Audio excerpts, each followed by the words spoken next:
Type करिए job index को ताकि आपको गवर्नमेंट जॉब्स के रिगार्डिंग रेगुलर अपडेट्स मिलते रहें।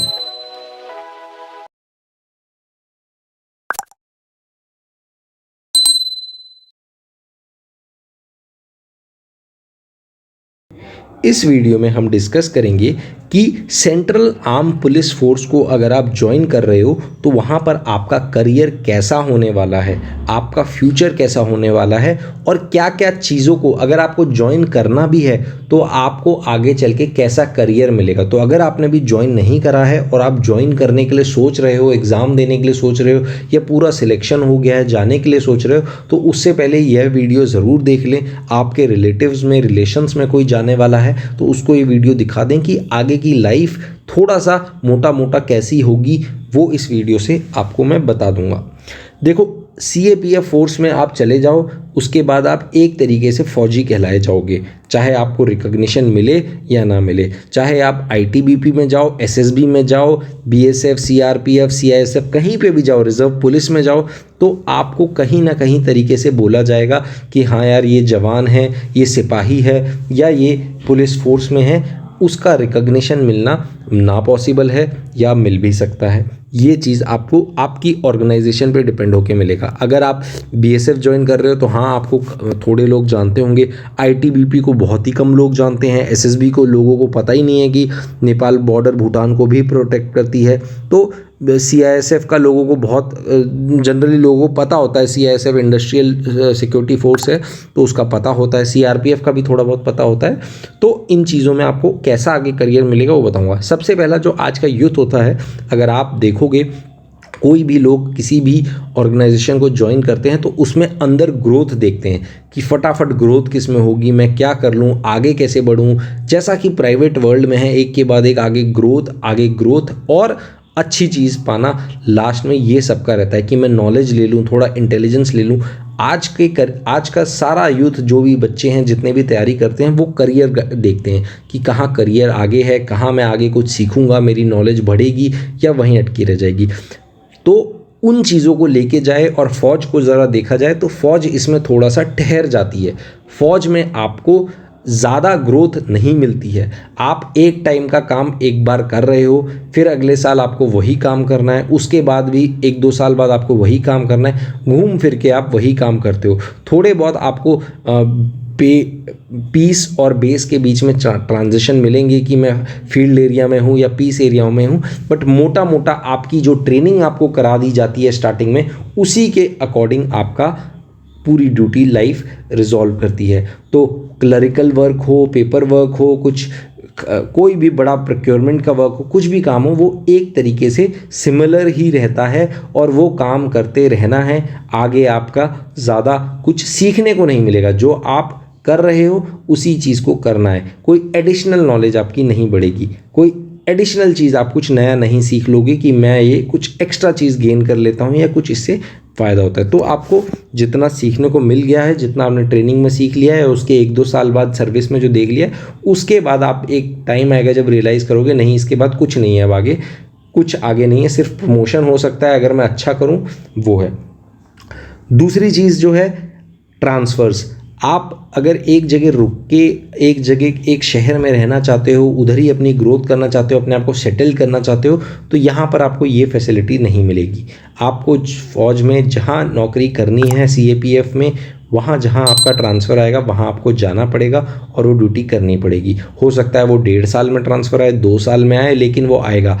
3 साल में आए, 4 साल में आए, लेकिन वो ट्रांसफ़र आपका आएगा और आपको सारा सामान लेके एक जगह से दूसरी जगह जाना पड़ेगा। कभी कभी फ्रीक्वेंट ट्रांसफ़र आते हैं, जितना आप सीनियर होते जाओगे उसके बाद आपके ट्रांसफ़र बढ़ भी जाएंगे।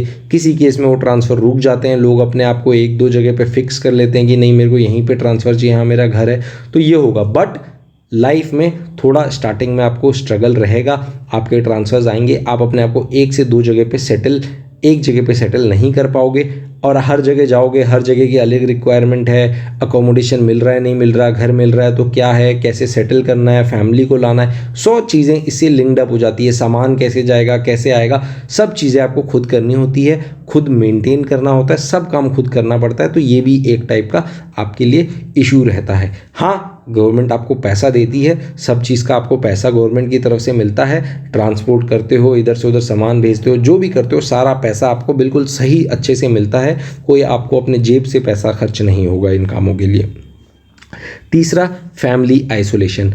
आपको अपनी फैमिली से अलग रहना पड़ सकता है, आपको यह फील हो सकता है कि आप अकेले हो, आपकी लाइफ बहुत आइसोलेट हो चुकी है, आप घर वालों से दूर हो चुके हो, आप ड्यूटी कर रहे हो और आ रहे हो अपना शाम को रेस्ट कर रहे हो और कुछ लाइफ में बचा नहीं है। एक टाइम बाद आपको यह फील हो सकता है, क्योंकि ऑल्टरनेटिव भी कुछ नहीं है इसका। साल में 2-3 बार छुट्टी मिलेगी तभी आप घर जा सकते हो और वहीं कर सकते हो। चेरिश करने के आपके पास वही मोमेंट है जब तक आप रिटायरमेंट नहीं कर लेते। तो फैमिली आइसोलेशन भी आपको लगता है। कई कई केस में लोगों के पेरेंट्स डिपेंडेंट होते हैं तो वो अपने साथ रख लेते हैं पेरेंट्स को, तो उनकी लाइफ और अच्छी हो जाती है। जिनके पेरेंट्स साथ में डिपेंडेंट हैं या जिनके घर वाले या फैमिली मूव करके आ सकती है, उनकी लाइफ थोड़ी बेटर हो सकती है। हाई लेवल ऑफ स्ट्रेस, ये किसी भी पुलिस फोर्स हो, किसी भी आजकल ऑर्गेनाइजेशन में है, लेकिन जब हम डिफेंस फोर्सेस की या सीएपीएफ पैरामिलिट्री फोर्सेस की बात करते हैं तो यहाँ पर थोड़ा सा स्ट्रेस ज़्यादा होता है। यहाँ पर आपको अपने सुपीरियर अथॉरिटी की बात माननी पड़ती है। उस सुपीरियर अथॉरिटी की बात उसका जूनियर मानेगा, फिर वो जूनियर उसकी बात मानेगा, तो एक लाइन से ये चलता रहता है। यहाँ पर आर्ग्यूमेंट, क्रॉस आर्ग्यूमेंट, रीजनिंग, ये सब चीज़ नहीं चलती कि सर ऐसा क्यों, कि जूनियर वैसा करो, ऐसा नहीं। आप यहाँ पर ज़्यादा अपना दिमाग, अपना लॉजिक नहीं लगा सकते और आपको यही चीज़ का सबसे ज़्यादा स्ट्रेस रहता है कि मैं ये भी काम कर रहा हूँ, फिर मेरे को वो भी काम करना है, फिर उसके बाद वो तीसरा काम भी है। तो ये और प्लस आपको जो काम सही से नहीं हुआ उसके लिए प्रॉब्लम भी हुई हैं, आपको पनिशमेंट, ज़्यादा मेजर पनिशमेंट नहीं बट फिर भी आपको बोला जाएगा, आपको सुनाया जाएगा, और ये सब चीज़ में आपको आपके सीनियर्स कदम कदम पे चेक करेंगे। और ये डिफेंस का रूल है, तभी आप परफेक्ट होगे, तभी आप फिट होगे। अगर आप अपने लाइफ में, अपने एम में बिल्कुल फिट हो, परफेक्ट हो, एक अच्छे से ज़िंदगी जी सकते हो, आपको लगता है कि मेरे को कोई चेक नहीं कर सकता, मैं खुद ही एक परफेक्ट बंदा हूँ, परफेक्ट एग्जाम्पल हूँ, तो आपके लिए ये लेवल ऑफ स्ट्रेस बिल्कुल कम हो जाएगा। लेकिन कभी कभी अगर आपको लगता है कि हर समय आप कीप रखना मेरे लिए प्रॉब्लम होगी, मेरे को ये भी करने में प्रॉब्लम होगी, तो आपकी लाइफ में स्ट्रेस बढ़ेगा। और फौज में स्ट्रेस ऑब्वियसली बहुत होता है। आपके पास 100 काम है, सब आपको ही करने हैं, आज नहीं तो कल करने हैं, धीरे धीरे आपको वो चीज़ें करनी है, तो इससे भी स्ट्रेस बिल्डअप होता है। कभी कभी ये सवाल भी उठता है कि जो पेमेंट मिलती है वो लो है कंपेयर टू रिस्क इन्वॉल्व। ये भी आपको फील हो सकता है जब आप काम में हो, या आपको ऐसा लग सकता है भाई ये नौकरी तो बहुत अच्छी है और मेरे को जो पैसा मिल रहा है वो तो कुछ भी नहीं करना, मेरे को उसका पैसा मिल रहा है, बस मेरा टाइम एंगेज हो रहा है, मेरे को बैठना है, बस सिट बैठ के खाना है, चीज़ों को काम करना है, थोड़ा बहुत हाथ पैर हिलाना है और मेरे को पैसा मिल रहा है। कई लोग ये सोच रखते हैं, कई लोग ये सोच रखते हैं कि हम क्या कर रहे हैं, हमें कुछ पैसा ही नहीं मिल रहा है, हमारे साथ वाले बाहर जो नौकरी कर रहे हैं प्राइवेट में, या जो इधर कर रहे हैं, या जो उस एमएनसी में चले गए उनको ज़्यादा पैसा मिल रहा है, वो ज़्यादा कमा रहे हैं। कई लोग इस चीज़ में रहते हैं कि हम कुछ सीख भी नहीं रहे, नॉलेज भी ग्रोथ नहीं हो रही। कई लोग इन चीज़ों में अपने आप को कर देते हो। तो दोनों टाइप के फीलिंग आपके अंदर आएंगे। अगर आपके अंदर आज कैपेबिलिटी है कि आप और अच्छा कर सकते हो तो फौज या पुलिस फोर्सेज आपके लिए ऑप्शन नहीं है। लेकिन अगर आपको ये लगता है कि मेरे को एक सिक्योर्ड फ्यूचर चाहिए, मैं रिलैक्स की ज़िंदगी चाहता हूँ, आराम से बैठना चाहता हूँ, जो काम आएगा मैं उसको कर लूँगा, थोड़ा बहुत स्ट्रेस झेल लूँगा, तो आपके लिए इससे अच्छी नौकरी कहीं नहीं रखी।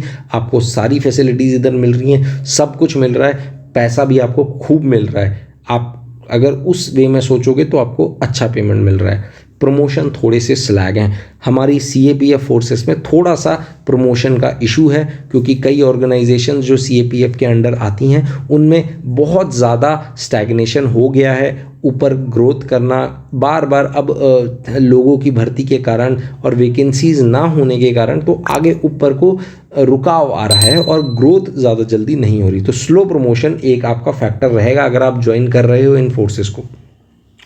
पोस्ट मैरिज सेक्रीफाइसेस हो सकते हैं पर्सनल फ्रंट में। ये पूरा वैलिड नहीं है कि सबके साथ होगा, ऐसा नहीं होता। हाँ, जो भी फोर्स है उसमें 50% हम मान सकते हैं कि 50% खुश रहते हैं, 50% को लगता है कि नहीं हमारे साथ सही से प्लानिंग नहीं हुई, या हमारी कुछ गलती थी, या ऑर्गेनाइजेशन के कारण हमारा सेक्रीफाइसेस ज़्यादा हो गए। पोस्ट मैरिज आप साथ नहीं रह पा रहे, फैमिली को टाइम नहीं दे पा रहे, ये सब चीज़ें आपको खल सकती है कि मैं ऐसी नौकरी कर क्यों रहा हूँ जब मैं अपने बच्चों, अपनी फैमिली को टाइम नहीं दे पा रहा, मेरे को दूर रहना पड़ रहा है, अकेले रहना पड़ रहा है, फैमिली अलग है। ये सारी चीज़ें आपको प्रॉब्लम में आ सकती हैं और ये आती हैं।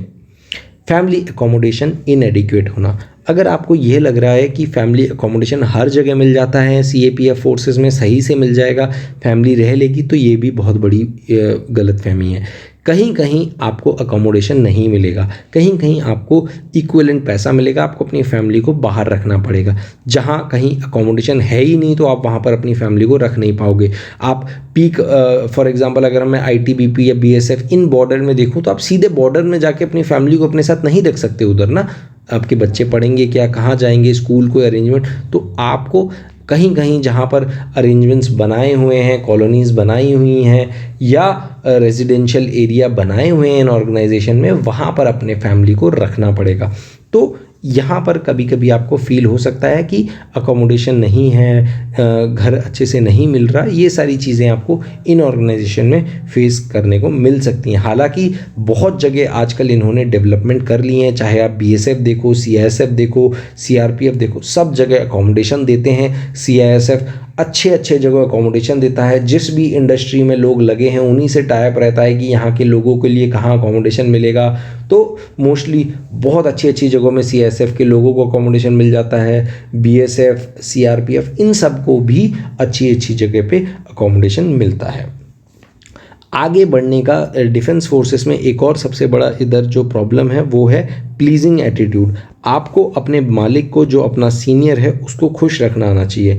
अगर आपको आगे ग्रो करना है, धीरे धीरे बढ़ना है, आगे देखना है, आप अपने आप को बढ़ाना चाह रहे हो एक प्रमोशन रैंक से दूसरे प्रमोशन रैंक में, तो आपका एटीट्यूड थोड़ा सा प्लीजिंग होना चाहिए। आपको थोड़ी बहुत किसी की गुस्सा सहन करने की शक्ति होनी चाहिए। कोई आपको कुछ बोल दे, आप सहन कर रहे हो, आप सुन ले रहे हो, आप उस चीज़ को इम्प्रूव कर रहे हो, उस पर काम कर रहे हो, आप अपने मालिक को, अपने बॉस को, अपने सीनियर को खुश रख रहे हो। अगर आप पे ये एटीट्यूड है कि हाँ, जो मेरे को जैसा बोलेगा मैं कर लूँगा, बिल्कुल जो मेरे पे ऑर्डर आएंगे मैं उसको फॉलो कर सकता हूँ, ये कर सकता हूँ, तो आपको इधर सक्सेस ज़रूर मिलेगा, आपका करियर अच्छा हो जाएगा। बट अगर आपको लगता है कि हर चीज़ में मेरे को टोका जाता है बार बार, मैं क्यों करूँ, ये प्रॉब्लम क्यों है, वो प्रॉब्लम क्यों है, तो यहाँ पर थोड़ा सा प्रॉब्लम हो सकता है।